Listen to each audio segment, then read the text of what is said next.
Veneto Civico e Alessandra Moretti presidente per il Veneto, due liste civiche che affiancano la corsa di Alessandra Moretti alla presidenza della Regione Veneto. La presentazione ufficiale si è tenuta oggi in Piazza della Frutta in pieno centro a Padova.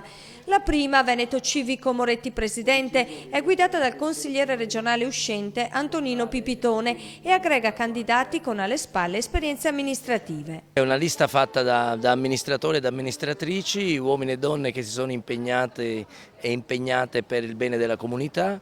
Ognuno di noi porta un contributo molto forte, abbiamo ex sindaci, assessori, io sono consigliere regionale, quindi tutte persone che hanno già un'esperienza e sono già battuti e vogliono continuare a battersi per cambiare il nostro Veneto, a fianco di Alessandra Moretti. C'è poi la seconda lista civica, si chiama Alessandra Moretti, presidente per il Veneto.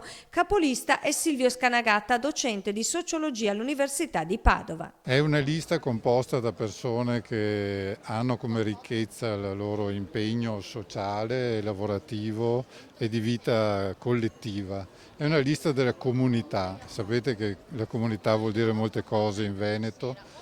E quindi è tutto un insieme di persone che col loro lavoro stanno costruendo futuro o che sperano di poter avere un lavoro per costruire un futuro di questa terra, con la convinzione che bisogna cambiare registro perché non si può più andare avanti in questa maniera, né si può reggere che ci sia una classe politica così poco valutata da tutti.